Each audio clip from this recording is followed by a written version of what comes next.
this episode of Off the Script, number 157, part number 3, for your Sunday, February 19th, 2017!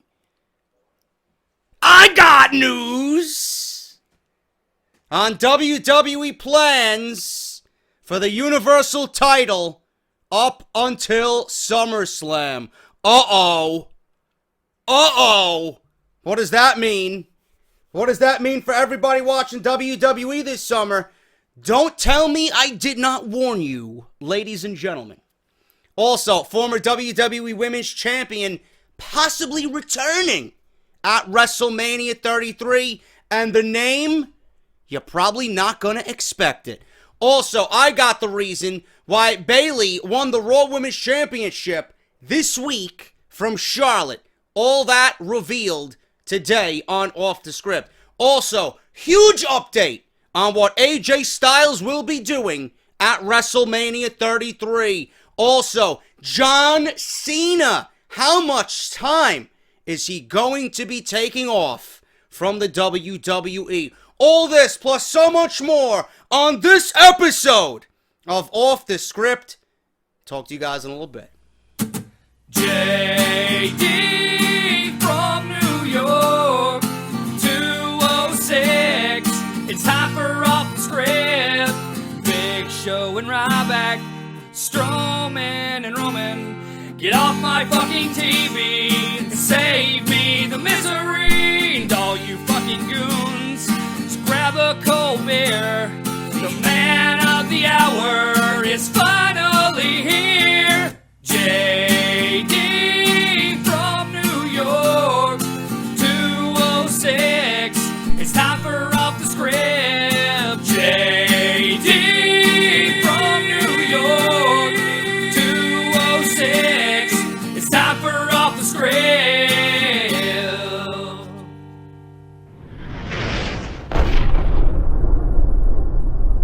What is going on, guys? JD from New York here. Thank you so much for tuning back into the channel. Off the Script, episode 157, part number 3 for your February 19th, Sunday, 2017. Want to apologize that the podcast was not up at 11 a.m. at its normal time. There's a very, very good reason for that, even though I posted it on Twitter, and people still ask me, JD, where's Off the Script? JD, are you uploading Off the Script? What's going on with Off the Script? Where are you? Are you dead? No, I'm here, motherfucker. I am here, alive and well, okay? There's a very good reason why I didn't upload Off the Script at 11 a.m., and I'm saving it for this afternoon. I don't know if we'll see a drop in numbers. We'll see tomorrow. But normally you guys are very good with wanting your Off the Script. As you guys know, House of Glory had their event last night from Queens in the NYC Arena. With glory comes pride. Alberto El Patron, that I fucked up just slightly in commentary. Hopefully they could, get rid of that post-edit. I slipped and called him Del Rio once. I knew it was going to happen, and it happened. But to me, he's Alberto Del Rio. Got to get used to him not being in the WWE anymore. Other than that, the night was very, very fun. The night was very exciting. Matt Sydal fought for the House of Glory World Championship against their current champion, Anthony Gangone, in which we seen his new stable, which is very reminiscent to CM Punk's stable in the WWE, the Society, the Straight Edge Society. His group's name is now the House of Gangone, and he's looking to not burn House of Glory to the ground, but he's looking to build House of Glory back up in his own image. So he's looking to be the cult leader of House of Glory, and he's trying to reconstruct House of Glory the way he thinks it would be best. So that's what's going on with that. He fought Matt Sydal in a great match last night. Good seeing Matt Sydal, doing so well for himself. And the low-key versus Alberto I was going to do it again. We'll just call him fucking Alberto Del Rio, okay? Alberto El Patron. I honestly enjoyed seeing both men live and up close because we had the commentary table, me and Shapiro, right by ringside. And I honestly felt, man, like the match, it didn't even get into that second gear. I easily, and I said this to everybody after the show, they went about 13 minutes, but I felt they could have went another 15. I felt like the match didn't get shifted into that next gear for some reason. But it was great seeing them. Paige, for those who asked me on Twitter, she was there. She was at House of Glory last night. She was at the NYC Arena. She got there apparently at 6 o'clock, and she was hidden in one of the back rooms away from where all the guys usually dress. She wasn't out and about. She wasn't making public appearances. She was there.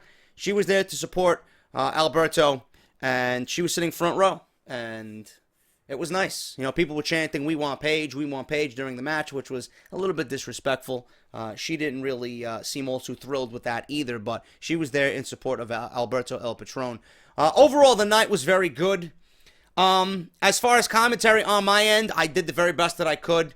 There was one instance where Shapiro had to leave the booth for 2 matches. And I feel uncomfortable when he's not there because in that type of environment, it's completely different than me doing a WWE 2K17 commentary. With me, I understand it's just going to be me and by, you know, I'm going to be by myself. But with Shapiro not there in a live atmosphere and there's nobody to feed off of and there's nobody to, you know, bounce, commentary off of and vice versa, it was kind of difficult. So one match we had, the first match that he got up for, I kind of like, I was floundering alone. And then the match that he was in with his group of guys called The Trust, you got the New York Wrecking Crew, and then you got Evander James, and they were going against a really big deal Brian Burgundy, who plays this character. He was a referee. He was a referee for House of Glory, but the storyline was that he got hit over the head so badly that he now thinks that he is a really big deal. He's this huge guy, 7 foot tall, and that he can wrestle anybody, no matter what shape or size they are. So he thinks that he's bigger than he really is, and he's this small Spike Dudley type guy. And that's the storyline that they were playing off of with that. Really big deal Brian Burgundy. TJ Marconi, who's from the local New York City area, he's this overly athletic guy. You know, he's so agile for a big man.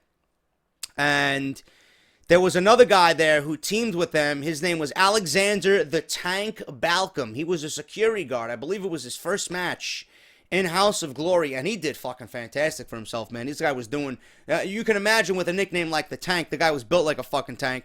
He did a fucking Hurricane Rana on somebody. It blew me away. Guy was agile as fuck. He was the sole reason why Marconi and Brian Burgundy won the match. And the effort and the enthusiasm and the overall chaotic atmosphere that was that match, that's, you know, me being great by myself. I fucking poured my fucking voice and heart and soul into that match, calling that match. I mean, it was all over the place. There was also another instance before that match where a storyline played out. Brian XL, he's the boss behind House of Glory. He went into retirement. Okay, he's no longer wrestling. He was a wrestler there for House of Glory. He's no longer wrestling. Evander James, one of Ryan Shapiro's guys in The Trust, he's with the New York Wrecking Crew. He's trying to coax Brian XL out of retirement. And they're trying to say, you know what? You know, come out of retirement. You're a coward. Why won't you come out of retirement? Show us what you're made of. So Evander James, to coax Brian XL out of retirement, we had a clip play on the LED boards on the screen. There's 3 of them right behind the bar, adjacent to the ring. And you seen Evander James walk into a church, and in the church, Brian XL's father was praying in front of an altar. I'm guessing he's a pastor of some sort. And Evander James beat down Brian XL's father. So during the match, Brian XL was so pissed he wanted to throw fists, and you know, security broke it up. It was just a chaotic scene, man. So I poured my voice and my fucking passion into that match. It was really, really good. Then when Shapiro got back, we called the Fatal 4-Way, which was fucking fantastic. We called the Matt Sydal match and then the Del Rio match. So it was all in all, you know, a very good night. I wouldn't say it was an excellent night. That one match that I was by myself, I kind of just beating myself up over it. And Other than that, it was a very good match, man. It was a very good show, rather. Okay, so if you guys miss House of Glory, man, all you need to do is go to hogwrestling.net. Find out everything you need to find out about the promotion. They're on Twitter. They're on YouTube. Please go and follow. Please go and subscribe. hogwrestling.net. It's where you go to find out everything you need about House of Glory and their upcoming shows if you are in the New York City area. So I want to thank everybody that came out to the show last night.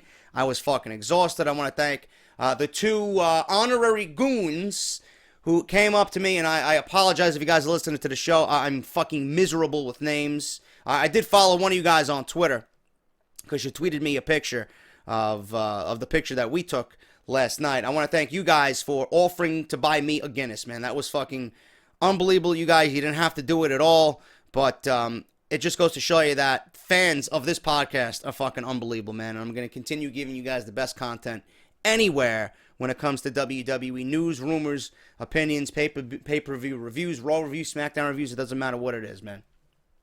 So that's one of the reasons why I didn't get the podcast up at 11 a.m. The other reason, and it's solely to do with me, is I'm going to WrestleMania.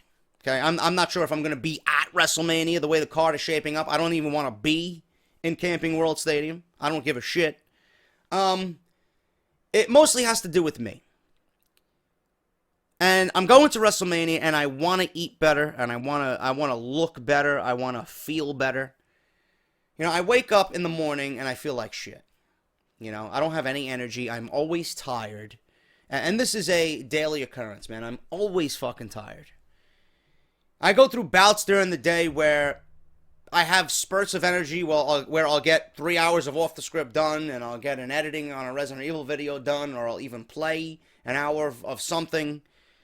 You know, I find it very difficult to even pick up my controller nowadays, man, because I'm so tired. I'd rather sleep, and I'd rather just rest my mind and rest my body instead of stressing over a video game. But all in all, I don't feel good, man. I feel like I'm not eating well. And today I woke up at 9:30. I was supposed to be up at 9, but I was exhausted from the show. Woke up at 9:30, took a little 15-minute drive to my buddy Dr. Evil Genius's house. And I want you guys to follow him, man. If you like Call of Duty, okay? He's always streaming, and he's a fucking great player. He loves Infinite Warfare. For whatever reason, I don't know. But he loves Infinite Warfare. We played Black Ops 3 up and down. The guy was a complete sweat. Dark Matter, you know, Prestige Master, you name it. He did it all. Prestige Master, I'm not sure if he did, but the Dark Matter, he was a fucking sweat. And I mean that in the best fucking way, man. He's a fucking great dude. But, he's a big Call of Duty guy, and if you guys love Call of Duty, I'll leave you his channel down below, because he's helping me. He's helping JD get better. He's going to help me eat better. He's going to give me the knowledge about fitness and what I should be eating and what I should not be eating. He's giving me all the knowledge on that. Today, I was with him for about 4 hours, and we went over my entire body, man. He had me doing fucking activities right there in his living room that I didn't think I was going to be able to do.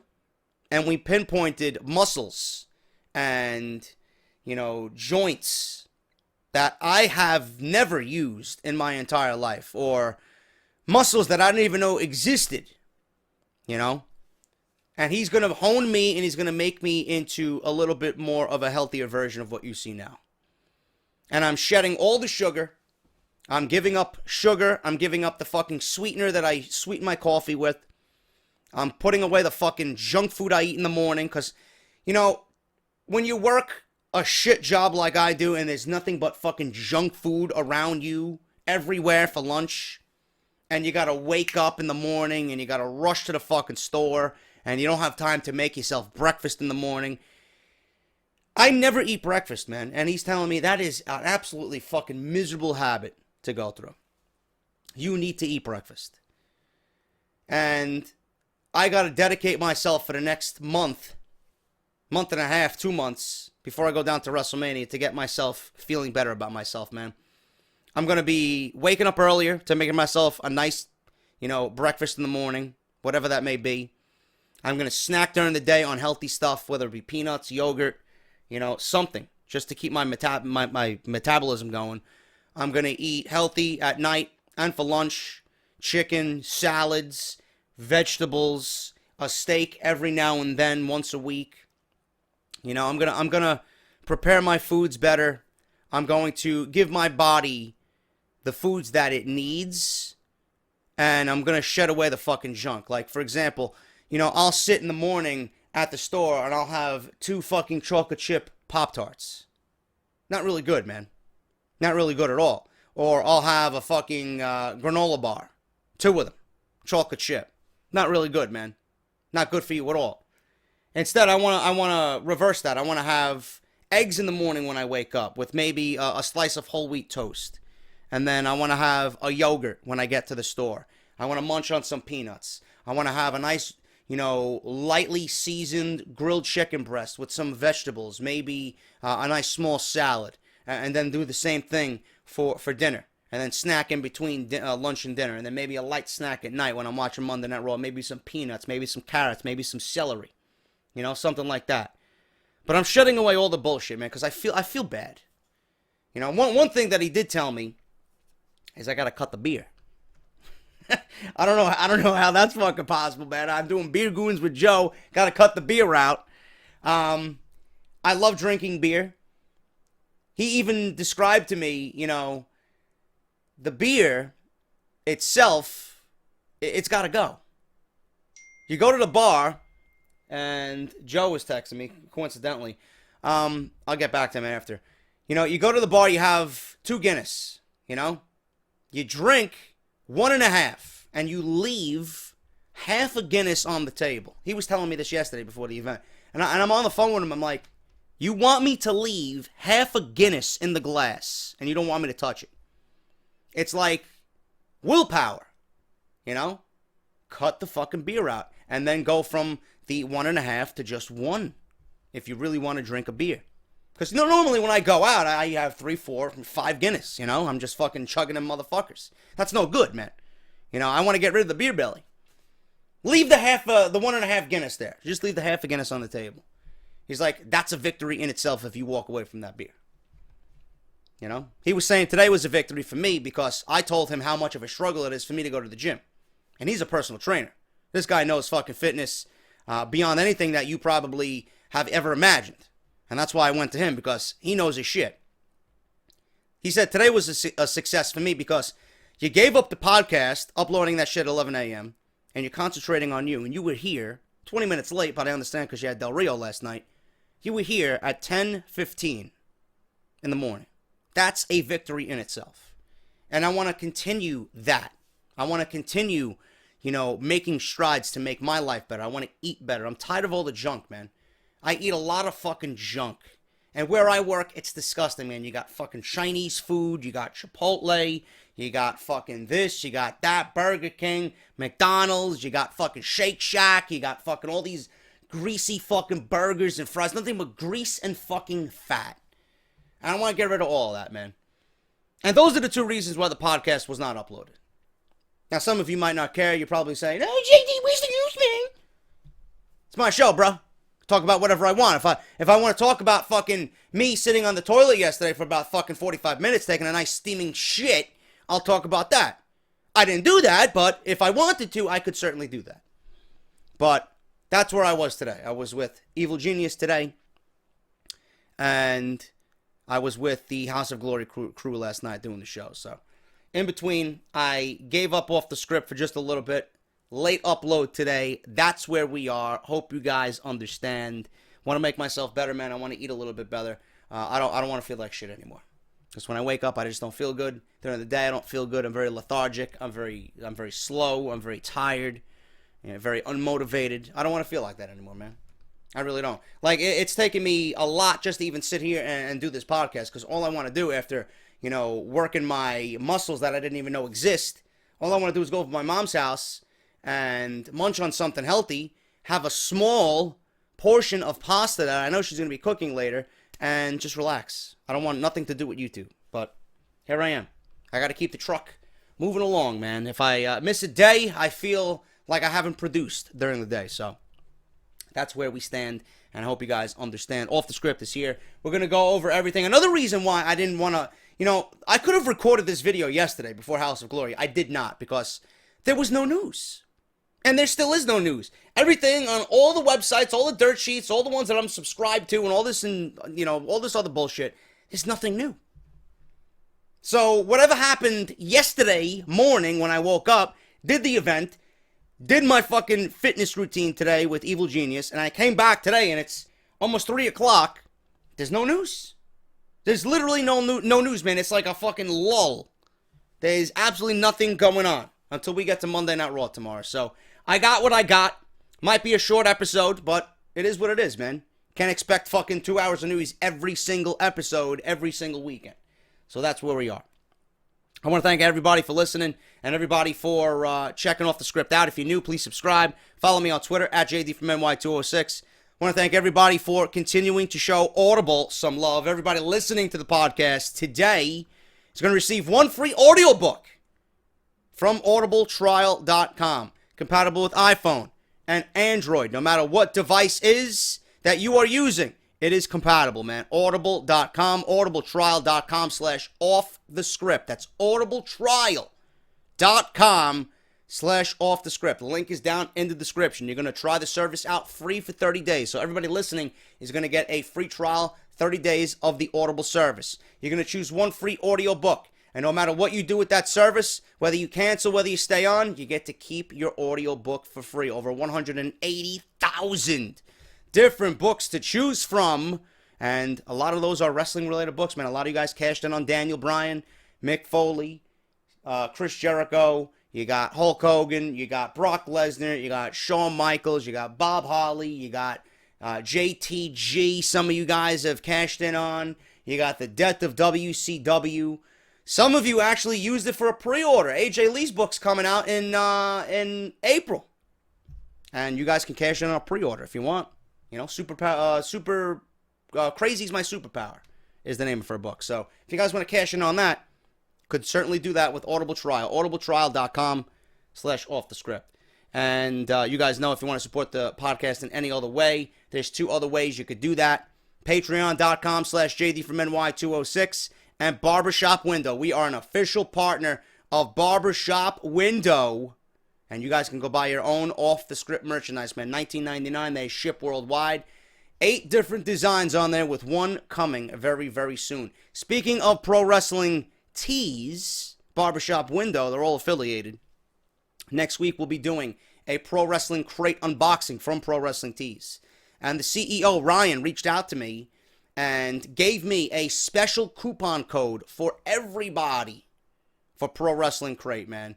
So next week when we do the unboxing, we're going to unveil this coupon code, 20% off your first crate, man. That is an unbelievable fucking steal. Can't wait to see what we get for the crate this month, and we'll do an unboxing next week on Off the Script. Just letting you guys know about that. Let's get on with the news, man. Rumors, plans for the Universal title until SummerSlam. Now, we kind of know where this is going, and please, don't tell me that I never warned you, bro. Don't tell me that I never gave you warning signs, bro. Okay? We all know what's happening at Fastlane. Goldberg will be facing Kevin Owens at Fastlane for the Universal Championship. There have been a ton of rumors circulating about what will happen at the event with the title heading into and after WrestleMania 33. Here are some rumors that are circulating about the current plan for the Universal title all the way into SummerSlam. Plans change in WWE quite frequently, so please take this all with a humongous bucket of salt, okay? Current plans suggest that Goldberg will indeed win the title from Kevin Owens at Fastlane. After the recent Festival of Friendship, which was a very good segment. Don't really care for it all too much, but it was a very, very enjoyable segment on Monday Night Raw. After the recent Festival of Friendship, smart money is on Chris Jericho, costing Owens the match and setting up their match at WrestleMania 33. No shit. For those wondering why Brock Lesnar doesn't interfere to take out Goldberg, we discussed this already on the podcast. If Goldberg defeated Lesnar, okay, in 90 seconds, so whatever the fuck it was, why don't you think he's going to do the same to Kevin Owens? Because Kevin Owens, on the scale, is less of what Brock Lesnar is. So you might turn that 90 seconds into 40 seconds. Who the fuck knows? We don't know what WWE's got planned for Fastlane. They could either bill Kevin Owens in the match against Goldberg as, you know, someone who lasted just a little bit longer than Brock Lesnar, or they can completely squash him. Who knows? But with the outside interference of Chris Jericho, we may see it go a little bit longer than what we've seen with Brock Lesnar at Survivor Series. And we mentioned this on Off the Script already. Why doesn't Brock Lesnar interfere in the Goldberg match and cost Goldberg the title? Why the fuck would he do that? This match is already made. This match is already penciled in for WrestleMania. It is official, confirmed, done. So why would Brock Lesnar, knowingly, Goldberg, who beat him at Survivor Series in 90 seconds, why would he interfere in a match that would ultimately cost Goldberg the title? When Goldberg can win the title, and Brock Lesnar, not having to lift a fucking finger, has a title shot at WrestleMania. Why would he do that? Doesn't make sense. It's not a smart move if you are Brock Lesnar. So for those wondering, why doesn't he interfere? The match is already made. The match needs incentive. Brock Lesnar's going to allow Bill Goldberg to win the title, which I'm expecting he is. And their match goes from regular match on WrestleMania to, okay, now it's a Universal Championship match. And Brock Lesnar didn't have to lift a goddamn fucking finger. Okay? So Lesnar will not interfere for that very reason. He will have an automatic title shot.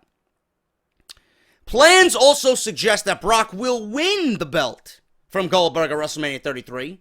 Goldberg will be finished with the WWE for now. I'm hearing that he might be signed on through the remainder of 2017. That has not been confirmed yet, I don't think.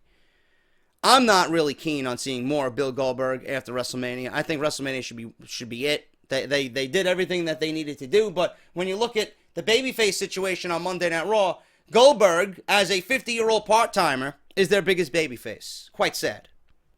Very sad, actually. So plans also suggest that Brock Lesnar will win the belt from Goldberg at WrestleMania 33. Goldberg will be finished with the WWE, and Lesnar will hold onto the title until SummerSlam. So we're going to have a Brock Lesnar title reign, very reminiscent of when he defeated John Cena those couple of years ago with those 16 suplexes at SummerSlam and squashed him in 10 minutes.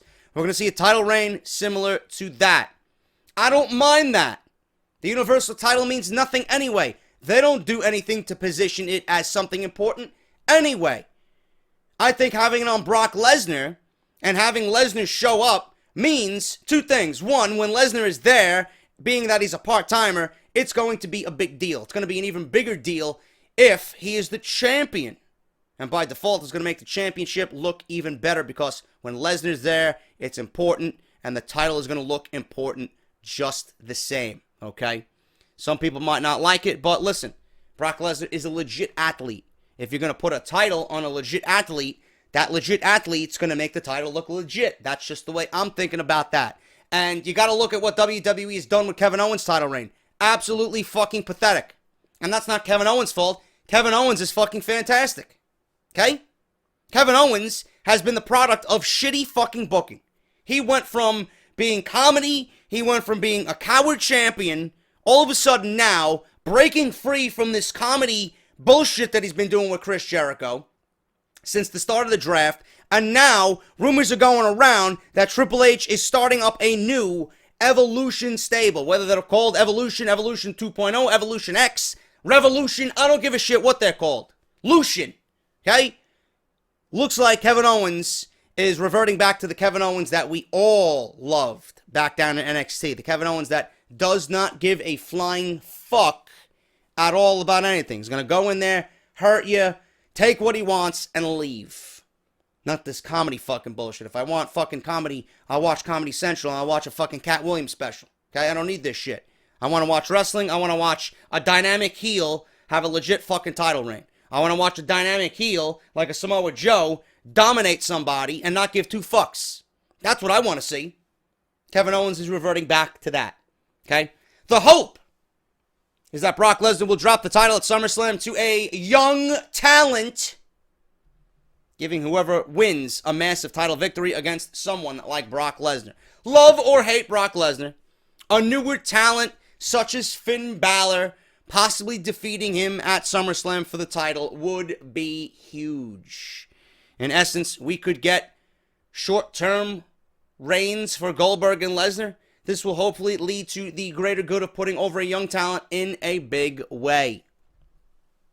Well, they wanted to fuck around with this Bill Goldberg situation. I don't know how much of a big win it's going to be over Brock Lesnar anymore, you know, being that Goldberg squashed that in 90 seconds. Lesnar took the essence of the streak, held it, lost in 90 seconds. Now, everything that situation was belongs to Goldberg. Now, Lesnar's going to try and take that back. On top of that, not only beating Goldberg and getting revenge, but taking the title as well, you know, being that Goldberg is just steamrolling himself right through WWE competition, right up to the Universal title. WWE thinks that all that essence is going to go right back to Brock Lesnar, like we're fucking, you know, ever watch the Transformers movie, you know, and you got that, what was the Transformers, the original fucking movie I'm talking about, the cartoon movie where Optimus Prime dies and in his chest he's got the fucking orb, you know, and it goes into, what the fuck was his name, man? I forgot the fucking Transformer it went into. Hot Rod, I think, was it Hot Rod? Or was it Ultra Magnus? One of them fucking Transformers. I believe it went into Ultra Magnus. I think that's what it was. You know, everybody fucking cried when you were a youngster watching Optimus Prime die, right? And it goes into the essence of Optimus Prime goes into Ultra Magnus, and they're trying to fight off the fucking huge planet eating the fucking solar system Unicron, right? That's exactly what is happening here in the WWE. You know, Brock Lesnar, you can similarly put him in that Optimus Prime role. He was Optimus Prime. If you want to think of it that way. He died at Survivor Series, and Goldberg, playing the role of Ultra Magnus, took that essence, and now it's his. You know? Who's Unicron? Who's going to be Unicron? I'll tell you what. It better not be fucking Roman Reigns. It better not be Roman Reigns. Because I know that's what WWE is thinking. How can we get Roman Reigns more over in 2017? Well, we didn't fucking nauseate you enough, right? With number 30 in the Royal Rumble, eliminating The Undertaker, a match with The Undertaker WrestleMania. Before that, possibly beating Braun Strowman clean. What else could we do? What else could we do to make Roman Reigns look like a modern-day superhero? I don't know. Lesnar wins the title. Takes it to SummerSlam, Reigns, Lesnar, Reigns goes over. Because you know, that's what's been brewing up here for years. Ever since their last match at WrestleMania 31, you know a rematch has been fucking sitting right in the back of Vince McMahon's head. Guarantee you. Now, I wouldn't do that. I wouldn't do that at all. You got Samoa Joe on Monday Night Raw right now. Brock Lesnar's a Raw athlete, correct? He's a Raw employee. If you're going to have Brock Lesnar win this title from Goldberg, and you're going to have him hold it till SummerSlam, you need to build Samoa Joe up as a dominant fucking beast. Okay? Undefeated, shedding blood, breaking bones. You name it. Guys walking through the fucking battlefields unharmed. He's like Kevin Sorbo in Hercules. You know? Every time you see fucking Kevin Sorbo take a beating, guy is always up fucking standing tall at the end. That's what Samoa Joe needs to be. Okay? Going to SummerSlam, Lesnar, Joe, two legit fucking guys fighting over a title that's been fucking dead since its inception. I think that would create some buzz around the Universal title. I think that would create some buzz around SummerSlam. Not just some buzz, a whole lot of buzz. Because you got Brock Lesnar, a former WWE and UFC World Heavyweight Champion, the most legit fucking athlete that this company has ever seen, okay? And by legit, I mean legit. Tough guy. Nobody on this roster is going to fucking walk up to Brock Lesnar and take this guy down. That's what I mean by legit. Guy can fight. You don't want to fuck with Brock Lesnar. You don't want to fuck with Samoa Joe either. Samoa Joe will fucking break you in half and piss on your remains. So would Lesnar. And I would love to see that both at the same time in the same ring at SummerSlam. You have Joe go over. Lesnar, I know the motherfucker can wrestle. I know this motherfucker can wrestle. We haven't seen him wrestle for 3 fucking years. Even more so. I think now's the time, 2017 is the time where we got to see Brock Lesnar actually lift a finger and do some wrestling activities in the ring instead of fucking suplex after suplex, F5, stand there and smile and laugh, and then go home and collect your payday now. You're going to book a match with Samoa Joe. Samoa Joe is a fucking legit athlete. The guy can wrestle. I want to see Brock Lesnar wrestle Samoa Joe. And I want to see it as 2 guys beating the shit out of one another for Monday Night Raw's biggest prize. And by that alone, it would create buzz around the Universal title. It would make it look the best it's ever looked since it's been unveiled. That's what I would do. Roman Reigns, you do that, everything I just mentioned goes right down the fucking toilet. I don't want to see Roman Reigns as the Universal Champion, even though I know it's coming. I know it's coming at some point, whether it's at SummerSlam or this year, next year. Doesn't matter. It's coming. But you got Samoa Joe here, okay? Unless you give Reigns the title and then you have Samoa Joe built up as such a dominant beast that nobody can touch him, and Joe takes the title of Roman Reigns and beats Reigns clean with no help, no Strowman, no Jericho, no this, no that, no Triple H, nothing. Clean, one-on-one. I think Joe versus Lesnar at SummerSlam would be a colossal, monumental, fucking take my money now main event. This is the opportunity to do it. If it's not going to be at WrestleMania and you're going to give Lesnar the title right now and you need to build fucking superstars on Monday Night Raw, Reigns is already a superstar. Reigns has had opportunity times fucking 20 on Monday Night Raw. Samoa Joe's new. Samoa Joe's fresh. Samoa Joe offers us something more legit on a regular basis because Lesnar's not going to be there every single week. Joe needs to be built up as a fucking monster. Because that essence, or whatever essence Lesnar takes from Goldberg at WrestleMania, along with the Universal title, will be then transferred to Samoa Joe. And if you have Samoa Joe go through most of this year undefeated, fucking knocking guys down left and right, and you take him into WrestleMania next year, and you build up Finn Balor as the underdog babyface, because I know WWE's not going to use my idea. I propose Finn Balor being a fucking heel in this Evolution 2.0 stable. They could go find somebody else. But if you take Joe going into SummerSlam, beating Lesnar for the title, and you have Joe go all the way to WrestleMania with the championship, and then you have Finn Balor, the babyface, finally fight back to that point where he can get his title back that he never lost, but he's got to go through Samoa Joe. Do I need to explain this anymore to you? That is good storytelling. And it's going to take time to get there. But the longer that we take to get there, and the more Joe is built up, it's going to make him a superstar. The more Finn Balor has to wait and wait and wait. People are going to be on his side. They're going to be fucking clenching at the fist, clenching at the fucking teeth to see him take down Samoa Joe and win the title at WrestleMania. That's what I do. Those would be my plans for the Universal title. But let's put it in WWE terms. Goldberg, Lesnar, Reigns, SummerSlam. Superman punch to Lesnar, spear to Lesnar, goodbye. Everybody in New York City, everybody in Brooklyn, everybody at SummerSlam goes home fucking miserable in August. That's what they're planning. And I don't really want to have that happen to anybody because we certainly don't deserve that at all this summer. Speaking of this summer, WWE, former WWE Women's Champion, possibly returning. We mentioned Kelly Kelly. This is not about Kelly Kelly, man. This is about someone who can actually fucking go in the ring and would be a great addition to either Raw or SmackDown. There has been a rumor circulating for the past few weeks that WWE has contacted a number of former female stars to be involved in WrestleMania weekend. The first seems to be Kelly Kelly. Garbage. Now, I wasn't doing YouTube when she was around, man. I wasn't doing YouTube, when Kelly Kelly was around. I would have went off just like I do now with the fucking bullshit that we see with the Monday Night Raw Women's Division. If she cannot wrestle, I'm going to fucking absolutely slaughter her. Garbage. Okay? That's what we're going to be referring to her as. Posted a WWE backstage interview. WWE posted a backstage interview with her after Raw this past week. It looks like we might have another WWE superstar making their way back to the company. There are rumors circulating that former WWE Women's Champion Victoria could be one of the females returning to the company. Funny thing about Victoria, I did a show in January for Next Level Pro Wrestling, okay?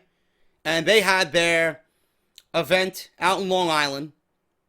And I was doing commentary with Andrew Zarian. He's part of the Matt Men podcast. Great dude. Very likable guy, very down to earth, very nice. Had a great time with him. And neither he nor I knew that Victoria was going to be in the building. Victoria sat right behind us during commentary for half of the event. And she was so nice. She was so nice that she came up and introduced herself to us.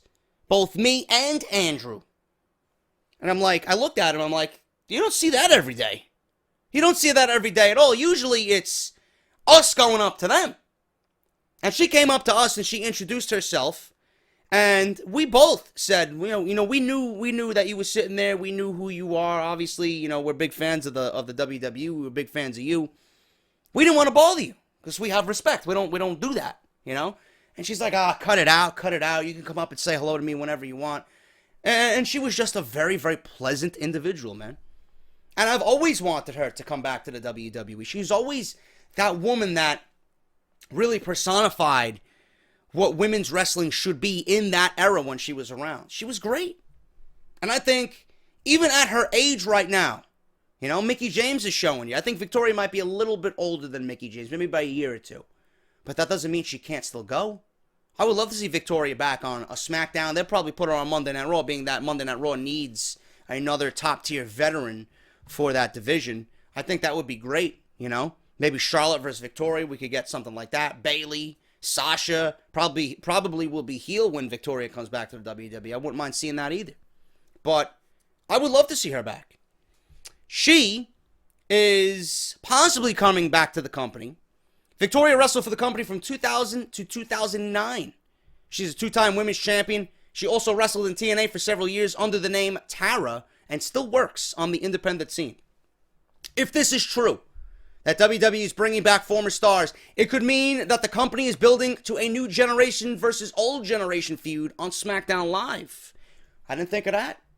I did not think of that. She could very well go to SmackDown Live, but then why would WWE skimp on Monday Night Raw? I know they don't care, and they would rather, I think WWE would rather keep Monday Night Raw with 3 women thriving the division. That doesn't make a division. That makes it pathetic. And by the time we hit 2018, Charlotte is going to be a fucking 11-time women's champion. Give me a fucking break. Victoria on Monday Night Raw wouldn't be my first choice. I would obviously put her back on SmackDown. Everybody that comes back, everybody would look better on SmackDown because SmackDown's the better show. SmackDown's the better show. And they got better brains behind SmackDown, better producers, better writers that would utilize these talents in a much better way.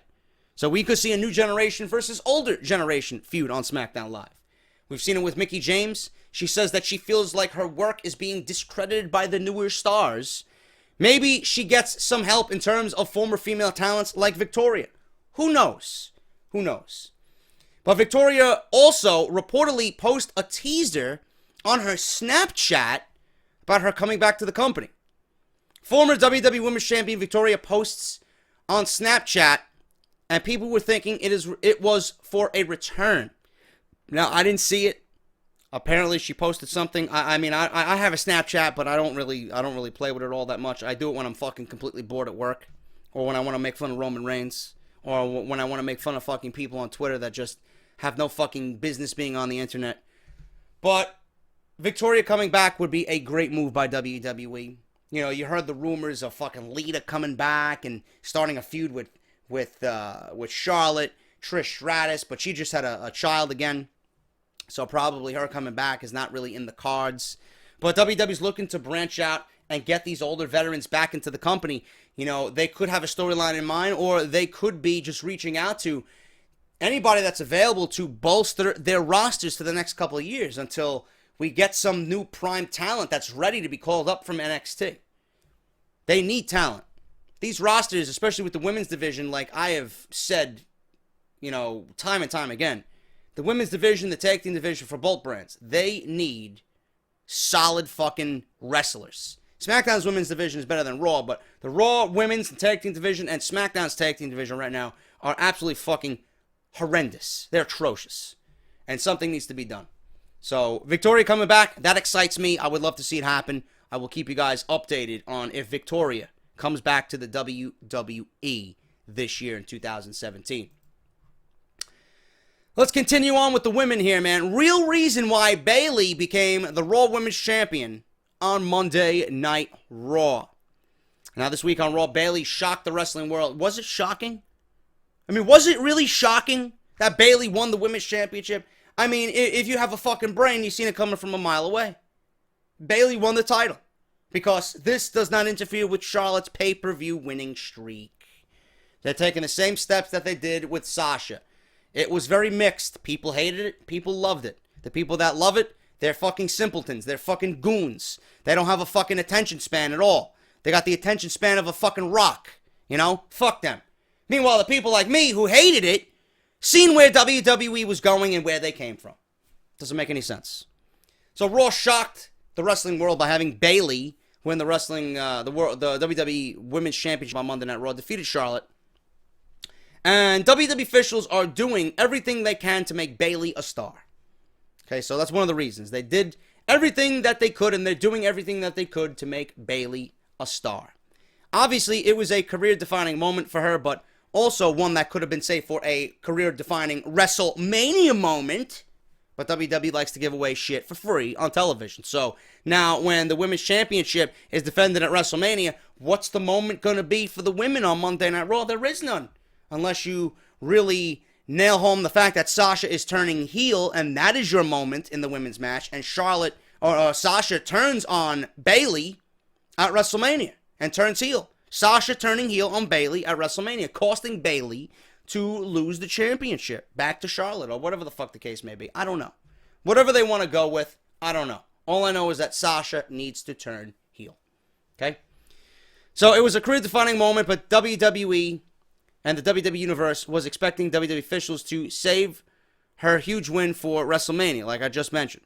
So why did they specifically book the moment nearly 2 months early? Charlotte's undefeated record on pay-per-views is still unbroken. However, WWE Fastlane is a few weeks away. It's likely that she will be getting her rematch for the Raw Women's title during the event.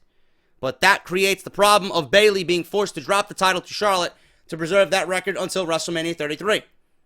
It's been reported that WWE is planning a fatal four-way match for the Raw Women's Championship at WrestleMania between Bayley, Charlotte, Nia Jax, and Sasha Banks. Nia Jax, who was not on Monday Night Raw, if she is going to be in discussion for a fatal four-way, she needs to be on television and cannot miss 1 week. So WWE has already fucked up, and I say it should be a triple threat ladder match between Charlotte, Bayley, and Sasha. However, Bayley's title win on Raw could prove that WWE officials have changed their plans, because it seems the big payoff would be Bayley's first women's title. Apparently, WWE's plans for the Raw Women's Championship are not written in stone at all. There are many different ways for WWE to book all four women into the same match at WrestleMania, but the powers that be may have something else in mind for the Raw Women's title. For instance, Sasha Banks and Bayley reigniting their rivalry has been rumored for months. It's being speculated that Bayley's title win on Raw last night will lead to a heel turn for Sasha Banks before WrestleMania and begin their feud for the event. While that match remains a possibility, it leaves too many questions about how the rest of the roster would fit into WrestleMania's card, especially considering that could leave Charlotte without a feud. WWE may also just book Bayley versus Charlotte straight up in Orlando, but that leaves someone like Sasha Banks off the card, and they will not do that. Nor should they. Fatal 4-Way makes most sense because Bayley's title win on Raw will play into that booking. It's being rumored that Dana Brooke and Sasha Banks' interference in the title match won't be swept under the rug. Are you sure about that with this Raw creative team?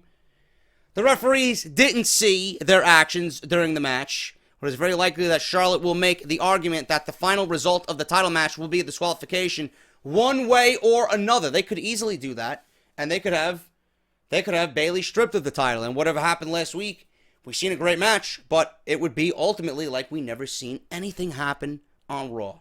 Okay? So, them sweeping it under the rug, I hope it's true.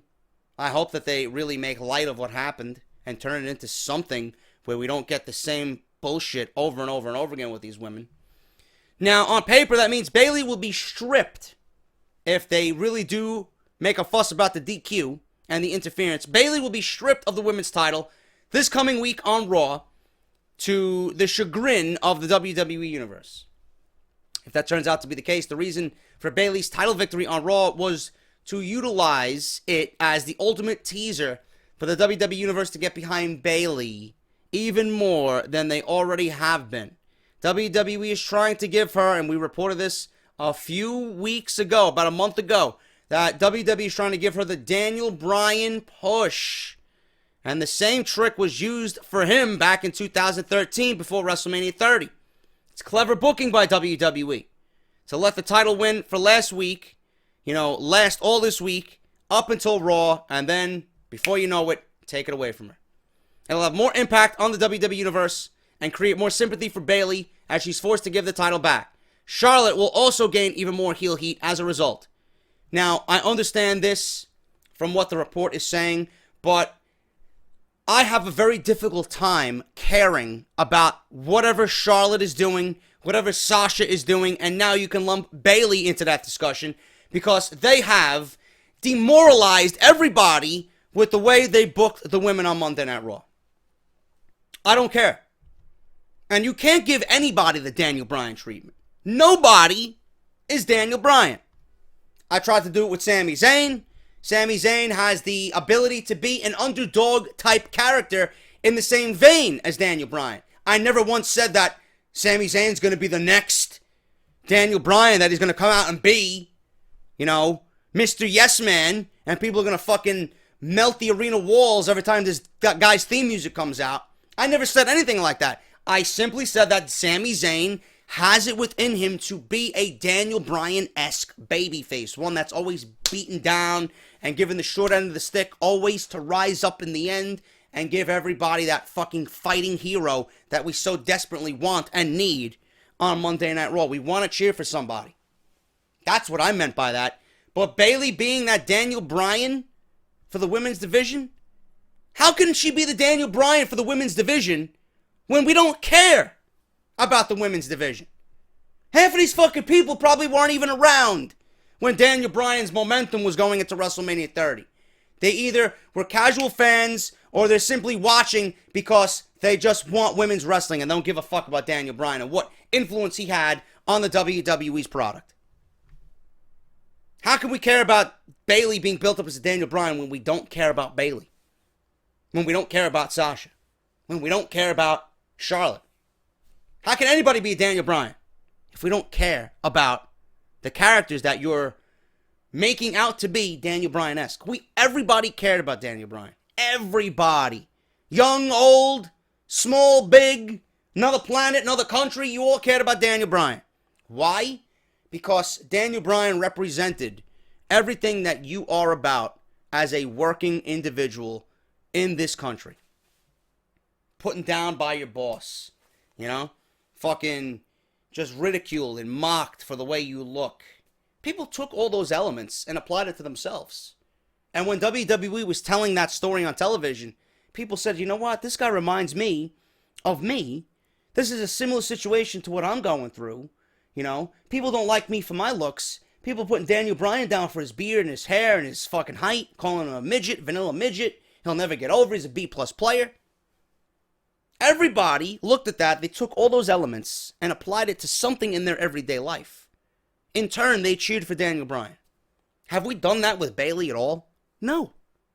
And I don't think that's going to happen with Bayley. You can give her a title and take the title away from her based on some fucking technicality, but that's not going to mean everybody's going to be cheering for Bayley. I'm not. I'm going to sit there with my arms crossed and be like, okay.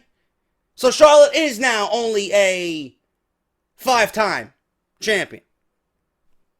Whatever the case is. 4 times, 5 times. I lost fucking count. 4 times. She will be a 5-time at Fastlane.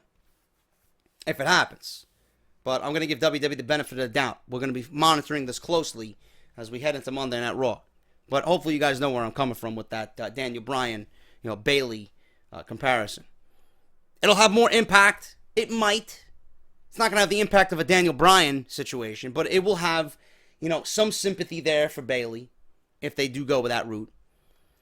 Now, this will all lead to WrestleMania where Bayley will be fucked over, title taken away from her. She'll beat Charlotte at WrestleMania. Streak will be over. Bayley gets her moment. They could still do that. Like I said, we got to, again, wait and see what happens at Monday Night Raw. It was reported a while back that WWE officials and Vince McMahon wanted Bayley to be the biggest female babyface in the WWE after WrestleMania 33. The WWE Universe was fully behind Bayley during her title win on Raw because the match was very good. So taking it away and building to the big moment for another 2 months will make her title reign even more satisfying, and her first title win on Raw will be remembered as a pivotal moment to get her to WrestleMania. I don't care. I wish I did. I wish I could tell you guys different. I don't care. That's it. We got 2 more stories before we close out this weekend's Off the Script. Huge update on AJ Styles and who he will face at WrestleMania 33. For weeks now, there have been rumors swirling around that AJ Styles is going to have a huge match at WrestleMania, but who would it be against? He lost the WWE title to John Cena at the Royal Rumble in a close to 5-star match. Wouldn't say it was a 5-star match, but it was easily 4.5. Came up short at capturing the title at the Elimination Chamber. So AJ Styles, realistically, lost the title against John Cena. Lobbied for a rematch. Okay? Shane McMahon was there. Daniel Bryan was there. He wanted a rematch one-on-one. Shane McMahon said that AJ Styles would get a rematch one-on-one. Now, he was put in the Elimination Chamber. He didn't get the job done. He lost. Got pinned by Bray Wyatt. Apparently, there's a battle royal coming up on Tuesday to crown a new #1 contender for the WWE Championship, being that Randy Orton doesn't want to fight his leader in Bray Wyatt. Okay? So now AJ Styles is going to be in this battle royal. AJ Styles will be there at the end, but ultimately he's not going to be winning this thing. That's what's going to fuel this feud, and it's going to escalate AJ Styles to challenging the authority figures on SmackDown because he was not promised what they said would happen. A one-on-one match with the WWE Championship, a rematch. Not in the chamber, not in a battle royal. One-on-one match, straight up. Give me my rematch. Didn't happen. And it's not going to happen. AJ's going to have a problem with that. Shane's going to have a problem with that. Heads are going to collide. That's going to be the match for WrestleMania. Okay? Still, there are plans in place, and rumors are gaining some credibility now. So the report is pretty much going to go over exactly what I told you, but in a more report-like way. Rumors have been running wild that SmackDown Live Commissioner Shane McMahon will step up to face AJ Styles at WrestleMania 33. While those may have, you may find it hard to believe with AJ Styles versus Shane McMahon, it certainly appears that the rumors will end up coming true. PW Mania is reporting that the Madison Square Garden website has updated its preview for the SmackDown Live event on March 12th. Styles isn't being advertised for a match, and Shane McMahon doesn't usually appear at house shows, but they are both on this card. The site lists special appearances by AJ Styles and Shane McMahon. Now, I'm first to tell you that these house shows and these promotional materials used for the house shows subject to change. It has no bearing on what happens at a fucking pay-per-view 2 months down the line. Never usually does it mean something as far as storylines go, because everything is always subject to change. These promotional posters go out months in advance so that the venue could sell tickets with the big names on the fucking promotional material so that people come to the shows. That's all it's about. It's not used for storylines. It's not used for fucking furthering feuds. Nothing. Whatever you hear from a house show update or promotional update from a house show has no bearing on what we see on television. The only time SmackDown or Raw and something important would happen at a house show is if maybe, we get the testing of the waters, per se. And I'm going to use Braun Strowman and Big Show for an example. Okay? They were doing that body slam challenge at every house show. They were getting comfortable with one another in the ring off of television. They were feeling each other out. They were working on how could we make this match the best it possibly could for television. All those times they fought at house shows, now we're seeing the finished product before Strowman fights Reigns at WrestleMania, at Fastlane. So we're seeing Big Show and Braun Strowman on Monday Night Raw with shots of bleach lined up on our fucking living room tables because nobody wants to see this, but they're giving you the finished product of what they worked on at the house show. They take what's on the house show, they work at it, two guys who are not apt with working with one another, and they put it on live television. Hopefully, that will lead to a feud or a match or something. But months in advance, these promotional materials go out simply so that venue can sell tickets with the big names being promoted. Has no bearing on what you see on television, ever. Now, last year, AJ Styles performed at his first ever WrestleMania, and he took on Chris Jericho. Shane McMahon also had a match, and he took on The Undertaker inside the Hell in a Cell, which was awful, and it was only known because Shane almost risked his life. Both of them appear headed for a face-off at this year's WrestleMania, but, according to some, is this a mistake?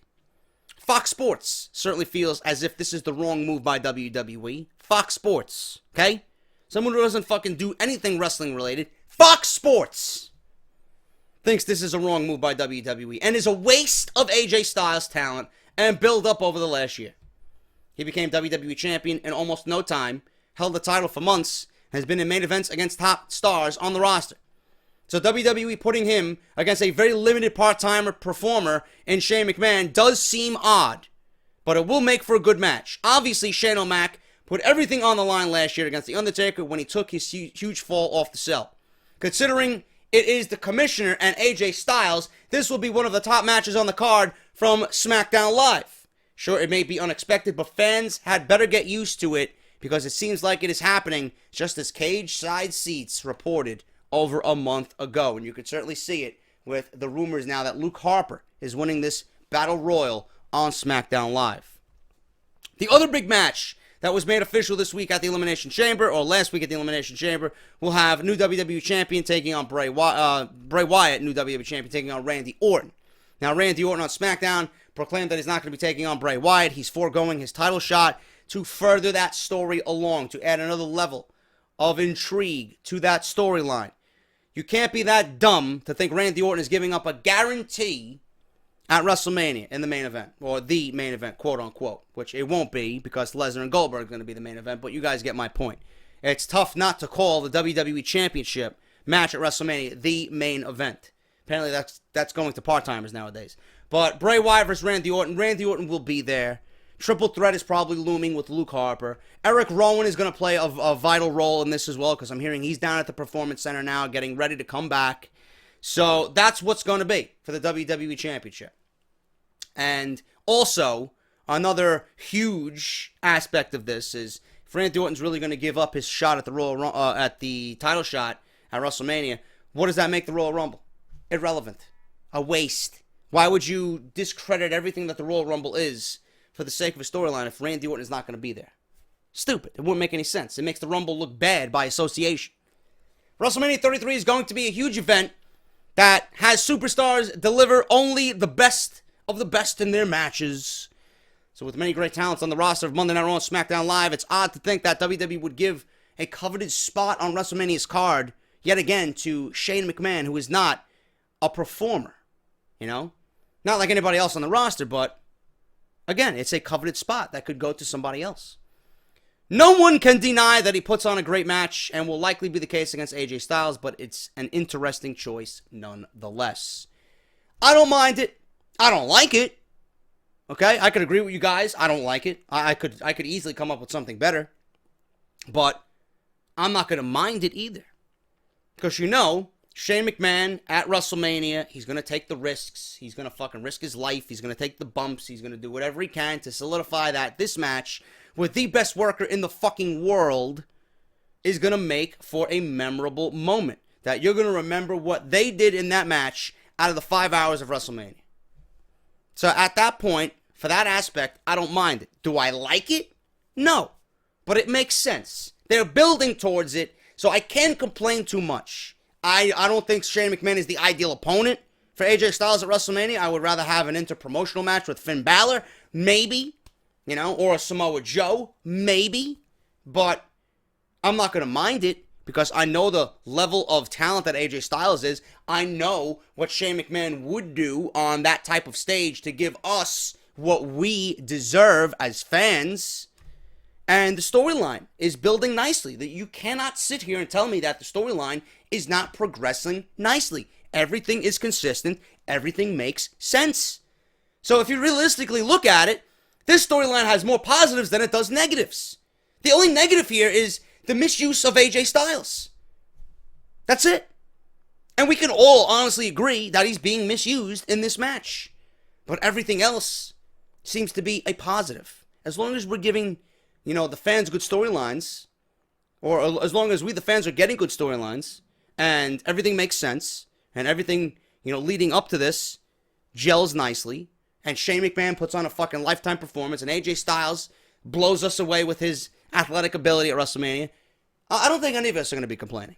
I think it might be one of them sleeper matches, one of them underwhelming matches that we all like, I don't want to see this shit. Another McMahon on the card. But in the end, it blows you away because both guys left their fucking heart and soul in that ring at WrestleMania. We'll see what happens. Don't discredit it until it actually happens. Until it finishes. That's all I'm going to say about that. Finally, guys, John Cena. He sucks, though, right? Sucks. John Cena sucks. John Cena, the guy who laid down for Bray Wyatt twice in 2 days. Sucks, right? He's not good for the business. He sucks, though, right? Yeah, thought so. WWE rumors indicate that John Cena will be involved in a lower-profile mixed tag team match at WrestleMania this year. Well, that seems a little bit strange for a wrestler at the level of John Cena. Forbes, who fucking blows, by the way, reported that he won't be sticking around after WrestleMania and has plans to take another extended, long hiatus from the company after WrestleMania.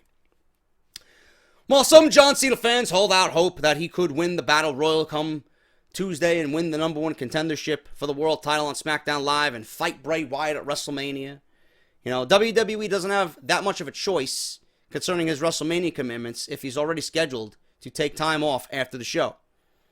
John Cena is currently scheduled to take some time away from WWE after WrestleMania. According to Dave Meltzer of the Wrestling Observer radio show, Cena will likely be filming The Pact, P-A-C-T, which is scheduled to be released on April 20th, 2018. John Cena vs. Bray Wyatt for the WWE title would be a huge WrestleMania match, especially after Wyatt pinned him twice last week without needing help or cheating. However, if Cena is leaving, the outcome of the match would never be in doubt. It would be pretty predictable. And we've seen Wyatt pin Cena twice already. I'm not really keen on seeing a third time. I don't want it. At that moment, it looks like Bray Wyatt might end up in a three-way match against Randy Orton and Luke Harper for his title, although that angle has a lot of story left to tell over the next few weeks. As for John Cena, most people expect him to team with Nikki Bella against The Miz and Maurice. We all seen it at the Elimination Chamber when Nikki Bella and Natalya were fighting in the back. Maurice was just standing there like a dumbass, not moving out of the way at all. You got two fucking women coming at you like the Tasmanian fucking devil, and you're standing there with fucking powder like a, here I am, standing there waiting to get hit. People are saying, oh, there's your feud. There's your feud. So you mean to tell me that The Miz and Maurice are going to be feuding with Nikki Bella and John Cena over powder? Over the fact that Maurice had powder thrown in her face due to her own inability to move out of the way when Nikki Bella and Natalya were fighting in the back? You got to come up with something better than that. I mean, I see where you guys are coming from, but might be a seed. Something might happen on SmackDown that is coming up in the next couple of weeks, but that's not going to be the reason why they're feuding at WrestleMania. That's not going to be the reason for the match to be taking place. Something else is going to happen.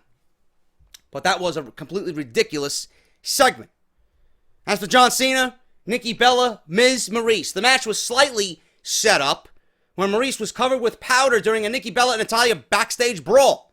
The thought is that this would be Bella's final WWE match as she leaves the WWE again due to neck injuries. While seeing John Cena and Nikki Bella teaming up in a match would be nice for fans of Total Bellas and Total Divas, shoot me in the fucking eye. Who cares?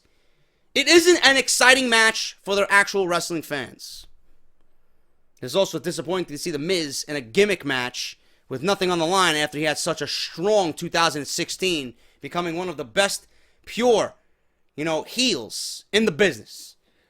Sucks, but he could pretty much turn that and turn it against John Cena.